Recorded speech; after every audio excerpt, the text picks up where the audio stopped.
Ladies and gentlemen, hey, hi, how you doing? Welcome back to the channel. Thank you so much for stopping by. We have got some very interesting inside information and leaks and rumors to discuss today in regards to the future of Warzone, because it seems like we have some very significant changes incoming to the core gameplay that, quite honestly, at least with several of the leaks and rumors that we're talking about today, are going to be bringing the game back in line with the OG version of Warzone, with Warzone 1 oftentimes regarded as the more superior version of Warzone itself. So in a sense, further on down the road, when all this stuff does come to fruition, we could essentially be getting an OG Warzone update, a gameplay update that basically reworks a bunch of significant in-game elements. Now, all this information is stemming from Bob Network. If you're an active viewer here on the channel, you've probably heard Bob's name referenced several times. He's a very frequent leaker and data miner in the community,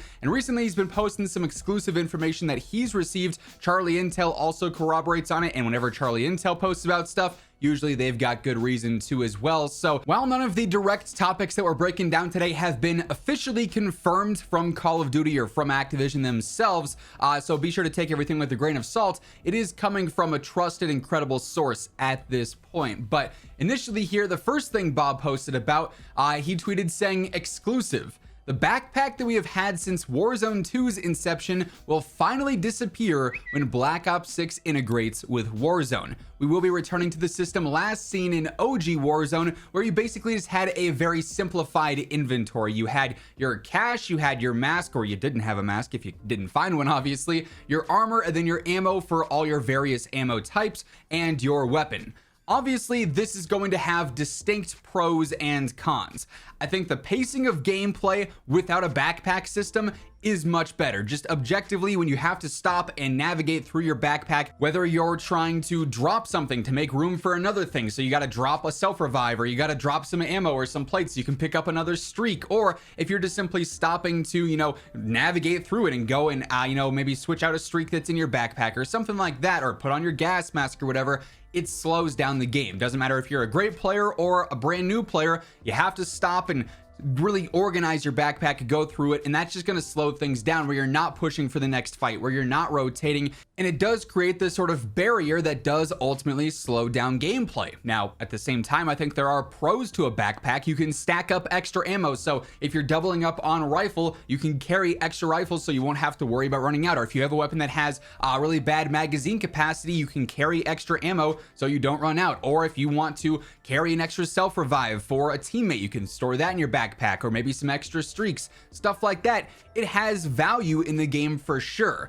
But as I said, Warzone 1's gameplay loop was oftentimes considered, or is oftentimes considered, to be the much cleaner and better approach. Now, it's subjective, but obviously numbers do sort of speak for themselves. So it does appear, at least based off this information, we are reverting the inventory system of Warzone 2 and going back to that OG Warzone or Warzone 1 feel with the much more simplified inventory. We're not sure if it's going to be exactly one-to-one of what it was in Warzone 1, or if there will be new additions where maybe you can stack extra ammo or do various things like that. That's to be seen, but definitely a big change there for sure. And I know for a fact, half of you are probably already typing up comments saying, yes, this is awesome, and the other half are saying, I can't believe this, I am not looking forward to this whatsoever. But that's just the beginning. We also have several significant changes that have been leaked as well. And by the way, as we're going through all the details here today, every single day, I got you covered with all the need to know info for Call of Duty. So feel free to hit that subscribe button, turn on those post notifications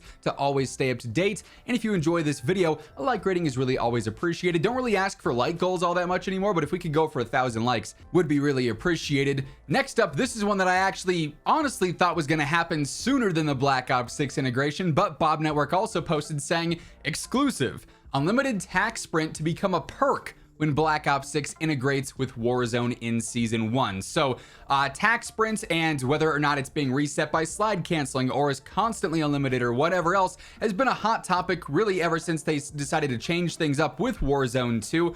Unfortunately, it seems like a lot of the past year and a half has just been redoing and fixing things from Warzone 2. But anyways, I digress. Unlimited Tac-Sprint boots obviously are a feature, a lootable item that we've seen in Warzone in recent seasons. And when that first was introduced via the bunker loot, but it wasn't actually bunker loot. It spawned kind of anywhere in golden chests, it seemed like. But when those were first introduced into Urzikstan, I was like, you know, I bet they're only introducing this into Urzikstan and they're trying to make it limited to like the bunkers and whatnot because they're testing to see. They don't want to drop it in game and have everyone instantly have it and then it's like some super broken thing. They want to test it out. They want to see how players react to it and see if players are constantly going for it to see if like it's a positively received thing.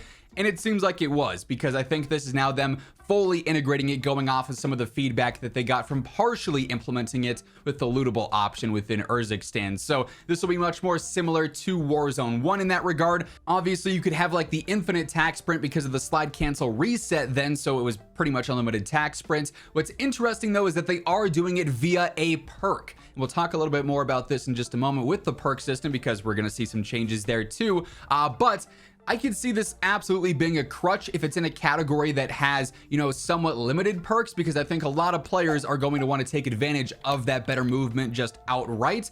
But if they're able to balance this out well with the other perks in the category, it's going to be really interesting to see just how valuable this is versus potentially other really strong perks as well. But that is going to limit it. That means it won't be default. Not everyone is going to gain access to unlimited Tac-Sprint at all times, unless you obviously have that on your loadout when you go through, or if Specialist is in the game and you're able to grab that and you get every single perk, obviously. But that's definitely a cool reversion back to more Warzone 1 style gameplay as well. And then the final major update that's been leaked is actually one that's not resemblant of OG Warzone, as I sort of alluded to in the video. Only some of these were, and they're definitely big ones, but this one is by far the most ambiguous, just because with obviously auto Tac-Sprint in the inventory system, we have a good idea of how that stuff already works. This is a brand new feature for Warzone that absolutely is going to be game changing. So Bob Network also posts saying, exclusive, Wildcards will be featured in Warzone when Black Ops 6 integrates. 8 attachments on a weapon is one of the many wild cards that will be available. So obviously we know that within multiplayer within Black Ops 6 there's going to be a wild card system similar to the other Black Ops titles that we've seen before, where you can use the gunfighter wild card and it will allow you to have 8 attachments on your primary gun, but then you don't get a secondary. Or you could use the underkill wild card where you get 2 pistols you could run on your class setup instead of a primary and a secondary, stuff like that. And they have trade-offs, they have pros and cons to them. In Warzone though, I'm really curious to see how this is going to work. In theory, yes, because of a wild card that would introduce 8 attachments, like Gunfighter for instance, this would allow you to have 8 attachments on your Black Ops 6 weapons. And then because within Warzone there's still going to be carry forward content also on your MW3 and your MW2 weapons as well, you could build out 8 attachment loadouts. So that's going to be very valuable for those who really care about optimizing their weapons. But with like that one in specific, for example, what would the trade-off be? Because in multiplayer, the trade-off of 8 attachments oftentimes is not having a secondary. But in Warzone, you can just pick up a secondary. You could buy a secondary out of the buy station, so that kind of negates that. I'm really curious to see the checks and balances that are going to be in place for wildcards. How are they actually going to introduce cons to these or limits to these so that when you put one on, there actually is something you're taking away and it's valuable and you're not just cheesing out free bonuses with no real consequences, right?